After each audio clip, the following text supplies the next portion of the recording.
నమస్కారం వార్తలకు స్వాగతం. ముందుగా ముఖ్యాంశాలు. మాజీ మంత్రి అంబటి రాంబాబు మీడియా సమావేశం. టీడీపీ నాయకులపై విమర్శలు. BJP leader Etela Rajender media సమావేశం. ఇరు పార్టీలపై ఫైర్.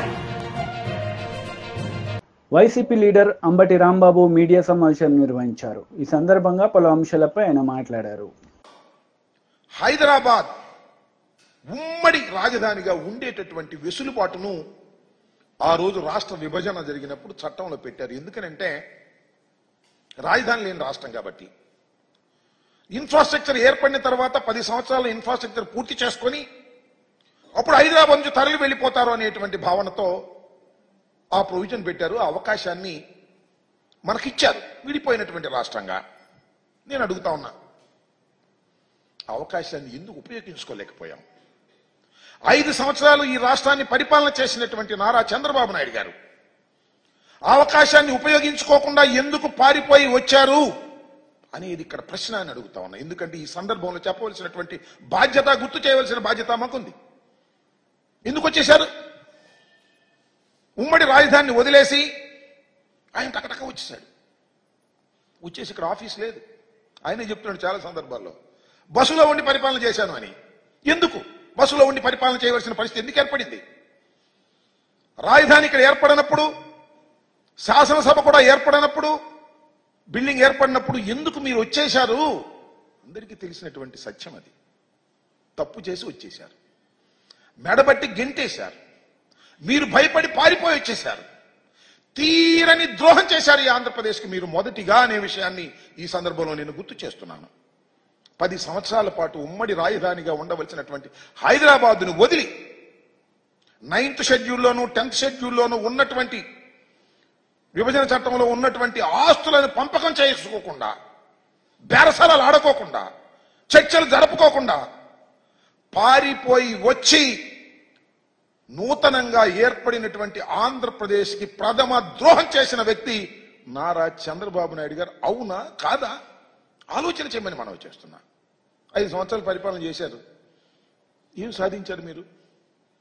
అన్ని ఆఫీసులు ఖాళీ చేసి వచ్చేసారు. ఈ ఆఫీసులు మీరు అడగలేదు. అడగకపోగా జీహూజురని సలాం పెట్టేసి వచ్చేసి ఇక్కడ తాత్కాలికమైనటువంటి సెక్రటేరియట్ కట్టారు, తాత్కాలికమైనటువంటి అసెంబ్లీ కట్టారు, తాత్కాలికమైనటువంటి హైకోర్టు కట్టారు. ఎందుకు తాత్కాలికంగా కట్టాలి? 10 సంవత్సరాలకి టైం ఉంటే. ఎందుకంటే వెళ్ళపోతే ఊరుకోము, మిమ్మల్ని కేసులో పెట్టేస్తాము అని వాళ్ళంటే భయపడి, తప్పు చేసి భయపడి పారిపోయి ఆంధ్రప్రదేశ్కి అన్యాయం చేసినటువంటి నారా చంద్రబాబు నాయుడు గారు మళ్ళా ముఖ్యమంత్రి అయ్యారు. కారణాలు ఏమైనప్పటికీ ప్రమాణ స్వీకారం చేశారు. మరొక అన్యాయం చేయడానికి ప్రయత్నం చేస్తున్నారు ఇవాళ.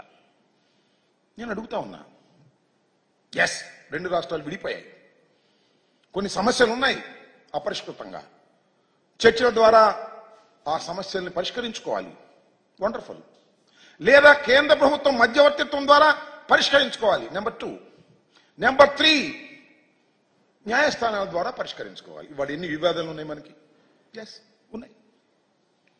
9, 10 షెడ్యూల్లో ఉన్నటువంటి బిల్డింగులు, ఆస్తులు మనకు రావాల్సినవి ఉన్నాయి. 7,000 కోట్ల రూపాయలు విద్యుత్ బకాయిలు మనకు రావాలి. దాన్ని అడగటం జరిగింది. వాళ్ళు ఇవ్వకపోతే కేంద్ర ప్రభుత్వాన్ని ఆశ్రయించడం జరిగింది. కేంద్ర ప్రభుత్వం ఆదేశించింది. ఆదేశించిన తెలంగాణ ఇవ్వలేదు. న్యాయస్థానాల్లో ఉంది వాళ్ళ. దాని గురించి ఏమన్నా మాట్లాడారా మీరు? మాట్లాడలేదే. మాట్లాడినట్టు ఎక్కడ అనిపించడం లేదే. అది పోగా చిత్రమైన విషయం ఏంటంటే, శ్రీశైలం, నాగార్జున సాగర్, ఈ 2 ఉమ్మడి ప్రాజెక్టులు సరిహద్దులో ఉన్నాయి. వారికి మనకి సరిహద్దులో ఉన్నాయి కాబట్టి ఉమ్మడి ప్రాజెక్టులు. వాటిలో అనేక ఇష్యూస్ ఉన్నాయి. వాటి గురించి మాట్లాడారా? ఇవాళ పోతిరెడ్డిపాడుకు సంబంధించి నేను అడుగుతా ఉన్నా, రాయలసీమకు నీళ్లు వెళ్లాలంటే 881 ఫీట్స్ లెవెల్లో ఉంటే తప్ప నీళ్లు వెళ్ళవు. అక్కడ దాకా రాణిస్తున్నారా తెలంగాణ వాళ్ళు? విద్యుత్ కోసం వదిలేస్తున్నారు అక్కడ దాకా రాకోకుండా. దీనివల్ల రాయలసీమ నష్టపోతుంది. ఈ సమస్య గురించి మీరేమన్నా మాట్లాడారా? మాట్లాడాల. లేదు, నాగార్జున సాగర్ నేను మనవి చేస్తున్నా, నాగార్జున సాగర్లో రైట్ కెనాల్కి నీళ్లు మనం ఇవ్వాలి అంటే తెలంగాణ పర్మిషన్ కావాలి. తాళాలు వాళ్ళ దగ్గర ఉన్నాయి, వాళ్ళ స్వాధీనంలో ఉంది. 50-50గా ఉండవలసింది మన ఏరియాని కూడా వాళ్ళ స్వాధీనంలోకి వెళ్ళింది. ఎందువల్ల వెళ్ళింది? మీ అసమర్థత వల్ల వెళ్ళింది. మళ్ళా జగన్మోహన్ రెడ్డి గారు అధికారంలోకి వచ్చిన తర్వాత మొన్న మీ అందరికీ తెలుసు, పోలీస్ యాక్షన్ చేసి మనం దాన్ని స్వాధీనం చేసుకున్నాం. తర్వాత కేంద్ర హోంశాఖ ఇంటర్ఫీర్ అయ్యి మేము దాన్ని పరిష్కరిస్తాం, మీరు తొందరపడమాకండి, మాకు హ్యాండ్ ఓవర్ చేయమంటే రాష్ట్ర ప్రభుత్వం కేంద్ర పోలీసులకు హ్యాండ్ ఓవర్ చేసినటువంటి సందర్భాన్ని బీఆర్ఎస్ లీడర్ మీడియా సమావేశం నిర్వహించారు. ఈ సందర్భంగా పలు అంశాలపై ఆయన మాట్లాడారు. ఈ సందర్భంగా గుర్తు చేస్తా ఉన్నాం. అట్లాగే ఉద్యోగులకు సంబంధించి కూడా ఇలా ఈ రెండు వర్గాలు కాంగ్రెస్ పార్టీని అధికారంలోకి రావడానికి ముఖ్య కారణమైనవి. అటు నిరుద్యోగులైనా ఉద్యోగులైనా ఈ రెండు కూడా చాలా స్పష్టంగా ఈ రెండు వర్గాలకు సంబంధించినటువంటి ఇష్యూస్ అనేకం రోజు రోజు రోజు రోజు పెరిగిపోతా ఉన్నాయి. మరి ఎక్కడ కూడా ఉద్యోగులకు సంబంధించి పిలిచి మాట్లాడింది లేదు, సమస్యలు పరిష్కరించింది లేదు. ఇటీవల ఉద్యోగ సంఘాల నేతలు కూడా ప్రకటించారు, మా సమస్యల పట్ల ప్రభుత్వం చాలా ఉదాసీనంగా వ్యవహరిస్తూ ఉన్నది, మమ్మల్ని పట్టించుకునే స్థితి లేదనేటువంటి విషయాన్ని ఇలా చెప్తా ఉన్నారు. దానికి కారణాలు అనేకం ఉన్నాయి. ఇలా చిరుద్యోగులకు సంబంధించి మీరు 1వ తారీఖున వేతనాలు ఇస్తామన్నారు, అంగన్వాడీ ఉద్యోగులకు నెల నెల వేతనాలే లేవు. ఇలా మల్టీపర్పస్ హెల్త్ వర్కర్లకి వేతనాలు సరిగ్గా లేవు. కుక్ కమ్ హెల్పర్ సంబంధించినటువంటి వాళ్ళకి వేతనాలు లేవు. ఇట్లా చాలామంది చిరు ఉద్యోగులకు ఎవరికి కూడా సరైనటువంటి వేతనాలు ఇవ్వడం లేదు. అట్లాగే రెండవది కూడా ఇలా ఉద్యోగులకు సంబంధించినటువంటి 5 డిఏలు రావాలి, 5 కరువు భత్యాలు రావాలి. మేము కరువు భత్యాలు వెంటనే ప్రకటిస్తామని చెప్పారు. ఒక్క కరువు భత్యం కనీసం ఒక రాష్ట్ర ప్రభుత్వం ఏదైనా సమస్యలో ఉంటే 5 ఉన్నాయి కాదు 2 తీసుకోవాలి. గతంలో ఈ సాంప్రదాయం ఉండే, కొద్దిగా ఆర్థిక పరిస్థితి బాగాలేదంటే ఉద్యోగ సంఘాలను పిలిచి 5 ఇచ్చే బదులు 2 ఇచ్చేటువంటి పరిస్థితి ఉండే.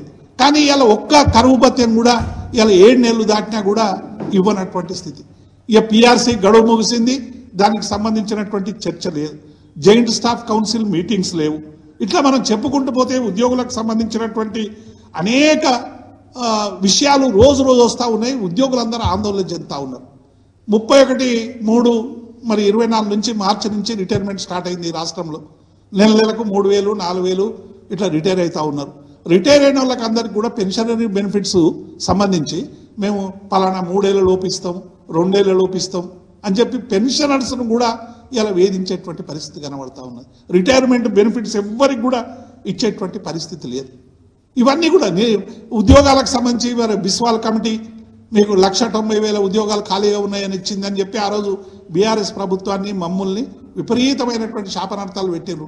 ఏమని మరి ఇప్పుడు బిస్వాల్ కమిటీలు చెప్పిన వేకెన్సీలు ఎన్ని, మీరు ఇస్తున్నాయన్ని, మరి ఇప్పుడు జరుగుతున్నటువంటి రిటైర్మెంట్ ఖాళీలన్నీ ఎప్పుడు భర్తీ చేస్తారు? మరి దీని మీద ఒక స్పష్టత లేనటువంటి పరిస్థితి కనబడతా ఉంది. మరొక వైపు ప్రభుత్వ రంగ కార్పొరేషన్, ఇవాళ అనేక కార్పొరేషన్లు ఉన్నాయి. బెవరేజ్ కార్పొరేషన్ కావచ్చు, సివిల్ సప్లై కార్పొరేషన్ కావచ్చు, మైనింగ్ కావచ్చు, ఇట్లా అనేక కార్పొరేషన్లు ఉన్నాయి. ఈ కార్పొరేషన్ ఉద్యోగులకి ఆనాటి ముఖ్యమంత్రి మా అధినేత కేసీఆర్ గారు ఉద్యోగులకు అందరికీ కూడా మొదటిసారిగా దేశ చరిత్రలోనే మొదటిసారి ఏదైనా పే రివిజన్ కమిషన్ అపాయింట్మెంట్ అయినప్పుడు ఎవరు ఇంటీరియం రిలీఫ్ ఇవ్వరు. పిఆర్సీ ఆలస్యం అయినప్పుడు ఇంటీరియం రిలీఫ్ ఇస్తారు. కానీ గౌరవ ముఖ్యమంత్రి ఆనాటి ముఖ్యమంత్రి కేసీఆర్ గారు 5% ఇంటీరియం రిలీఫ్ ప్రకటించారు. ఈ ఇంటీరియర్ రిలీఫ్ ఇప్పటి వరకు కూడా ప్రభుత్వ రంగ కార్పొరేషన్లకు ఇవ్వడం లేదు. మేము డిమాండ్ చేస్తూ ఉన్నాం. ముఖ్యమంత్రి దగ్గరికి పోయి ప్రభుత్వ రంగ సంస్థలకు సంబంధించినటువంటి నాయకులు అందరూ పోయి చెప్పినదే ఇచ్చేస్తామని ముఖ్యమంత్రి గారు చెప్పినప్పటికీ కూడా ముఖ్యమంత్రి హామీ ఇలా కింది స్థాయిలో అమలు కావడం లేదు.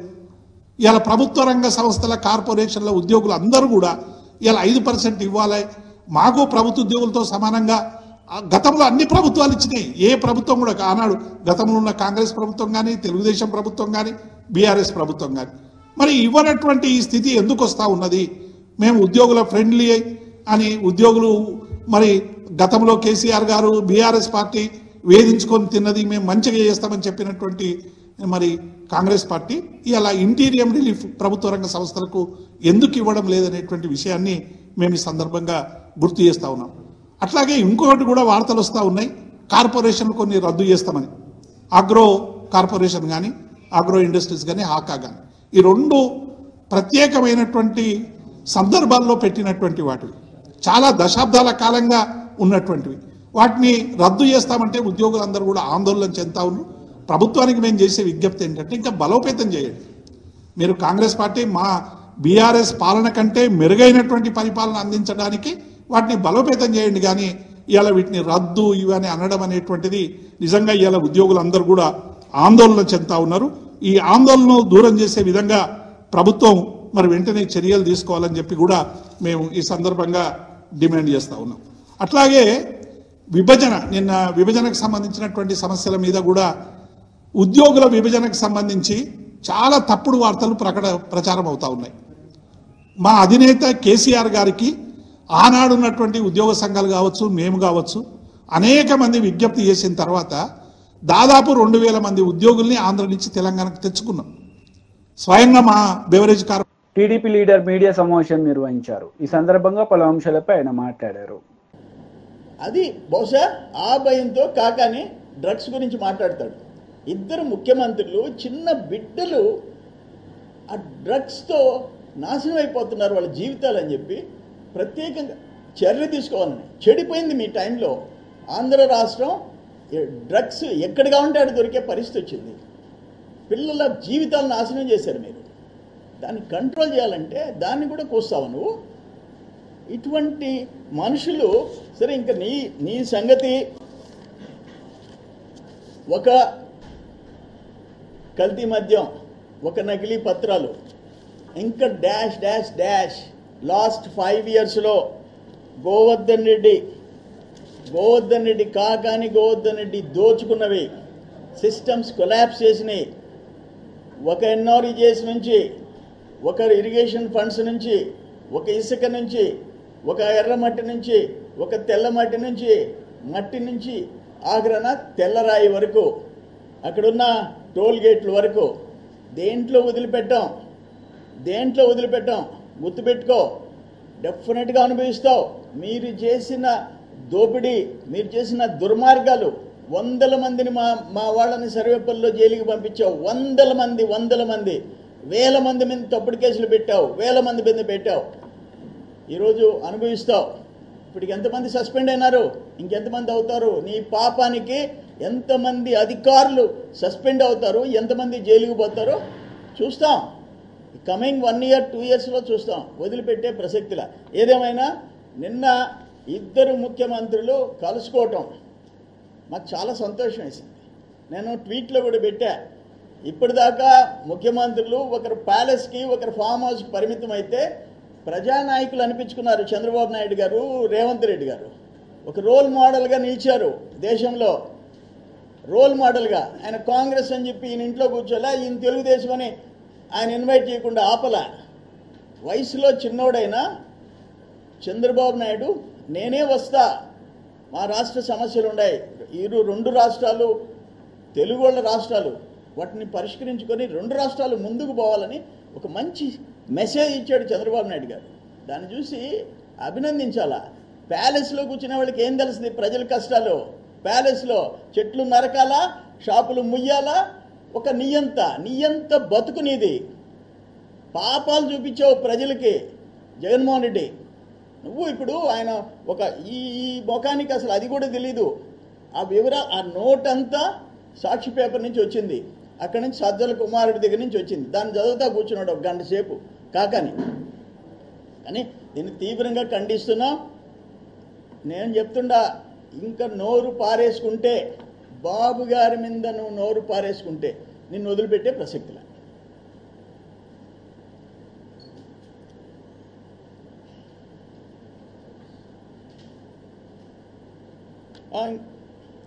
ఇంకా ఎనీ క్వశ్చన్స్? కొరవయ్యి వేరే సబ్జెక్ట్స్ తొందరలో పెడతా. మీరు ఏదైనా ఉంటే ప్రశ్నలు అడగండి.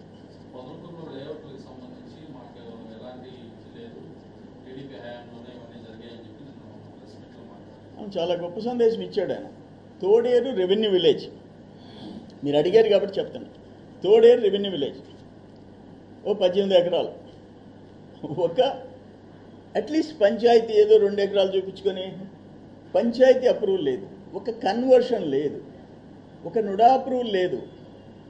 ఆఖరణ ఒక మ్యాప్ రిలీజ్ చేశారు, మ్యాప్ లేదా, ఆ మ్యాప్లో ఉన్న సంతకాలన్నీ ఫోర్జరీ సంతకాలు.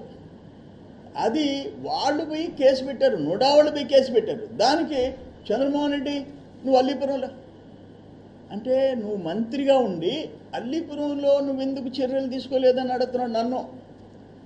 అంటే అల్లీపురం మంత్రి కాదు నువ్వా? తోడేరుకే మంత్రా? మంత్రి ఫర్ తోడేరు, అల్లీపురం నేను మంత్రా? సిగ్గుండబడలే? అల్లీపురం లేఅవుట్లో హైకోర్టుకు పోయినోడిని నేను, పిల్లేసినోడిని నేను, ఇంకా కంటెంప్ట్ ఆఫ్ కోర్ట్ వేసినోడిని నేను. నీ మాదిరిగా క్యాష్ లెక్క పెట్టుకునే వాళ్ళని కాదు. నీ పంచాయతీలో అంత ఘోరమైన కేసు నిన్న డిఎస్పీ ఎక్స్ప్లెయిన్ చేశాడు ప్రెస్ కాన్ఫరెన్స్ పెట్టి. ఒక మ్యాప్ కింద నుడా అప్రూవల్ సంతకాలు, డైరెక్టర్ సంతకాలు, అధికారుల సంతకాలు. అరే రెడ్ హ్యాండెడ్గా దొరికేవయ్యా, సిగ్గుతో తలదించుకోవయ్యా తోడేరెడ్డి. అల్లిపురం నన్ను అడుగుతావా? బీజేపీ లీడర్ మీడియా సమావేశం నిర్వహించారు. ఈ సందర్భంగా పలు అంశాలపై ఆయన మాట్లాడారు. ప్రైవేట్ ఎంప్లాయీనే స్వామి 153 గజాలు టైల్స్ వేసుకొని బతాడు. ఇట్లా రంజిత్ కుమార్ వాళ్ళిద్దరు ప్రైవేట్ ఎంప్లాయీస్ 150 గజాలు, సుధాకర్ 153 గజాలు. వీళ్ళు ఇండ్లు కట్టుకున్నారు, వీళ్ళు ఖాళీ జాగాలు కాదు. ఏంది వాళ్ళు చేసిన నేరం? ఎవరి దగ్గర కొనుక్కున్నారు? ఇవాళ ఏ నాయకుడైతే మన కాంగ్రెస్ పార్టీకి పోయిండో రామదాస్ గౌడ్ అనేటువంటి అంటే ఆయన దగ్గర అదే 3-4 చేతులు మారి రామదాస్ గౌడ్ దగ్గరికి వస్తే, రామదాస్ గౌడ్ గారు ఇప్పుడు కౌన్సిలర్ అనుకుంటా నాకు తెలిసి, వారు వైస్ చైర్మన్ ఉన్నారో ఏమున్నారో నాకు తెలియదు, వారు ఇప్పుడు కాంగ్రెస్ పార్టీలో ఉన్నారు. ఆయన దగ్గర కొనుక్కున్నప్పుడు ఇంకొక పోచే అని చెప్పి ఒక కౌన్సిలర్ పాపం మధ్యవర్తిగా ఉండి ఇప్పించిండు. 50 రూపాయలకో 100 రూపాయలకో కమిషన్ తీసుకొని ఇప్పించినట్టున్నది. ఇవాళ ఈ పోచయ్య కాంగ్రెస్ పార్టీకి రావట్లే అని చెప్పి, రామదాస్ ఏమో పోయిండు, సరెండర్ అయిపోయింది. ఈయన కాంగ్రెస్ పార్టీకి రావట్లే అని చెప్పి ఈ 2054 గజాల జాగాలో ఎవరైతే అమ్ముకున్నారో, అమ్ముకుంటే కట్టుకునే ఇల్లు ఉండేవో పాపం పేదవాళ్ళే మొత్తం కూలగొట్టి. నేను ఆల్రెడీ ఎంపీగా అయిన తర్వాత వెంటనే చెప్పిన, పేదోళ్ళ ఇళ్ళకు జోలికి పోకండి, మీరు అనుంటే నోటీస్ ఇవ్వండి అని చెప్పి. అంటే మీకు ఆ కాగితాలు కూడా ఇస్తా. దీనికి జిహెచ్ఎంసీ పర్మిషన్ ఉన్నది. వీటన్నిటికీ కొనుక్కున్నారు, రిజిస్ట్రేషన్ చేసుకున్నారు, బ్యాంకుల రుణం తీసుకున్నారు, తర్వాత మొత్తం అందరి పర్మిషన్ వచ్చింది. ఒక్క కాగితం కూడా దీంట్లో పొల్లు పోకుండా. మరి బుద్ధి ఉండవలసింది ఆ కూలగొట్టే ఎంఆర్ఓకి ఉండాల్సిన బుద్ధి, ఆయన ఆర్డర్ చేసిన ఆర్డీఓకి ఉండాల్సిన బుద్ధి, ఆ పైన ఉన్నటువంటి కలెక్టర్కి ఉండాల్సినటువంటి జ్ఞానం ఎక్కడ పోయిందని చెప్పి అడుగుతున్నాడు. నీకు నీ పాత కలెక్టరే కదా, నీవే పొజిషన్కి అయితే వచ్చినావో, నీ ఆఫీస్ ఎవరైతే నువ్వు నడుపుకుంటున్నావో దాంట్లో ఉన్న ఇంకో కలెక్టర్ ఉన్నాడు కదా. ఇవాళ ఈ గంజా అమ్మేటోళ్ళను కంట్రోల్ చేస్తే తెలివిలేదు వీళ్ళకు, గుడంబ అమ్మేటోళ్ళకు తెలివిలేదు, దొంగలను కంట్రోల్ చేసి తెలివిలేదు. కానీ 200 మంది పోలీసులు మాత్రం పంపించింది.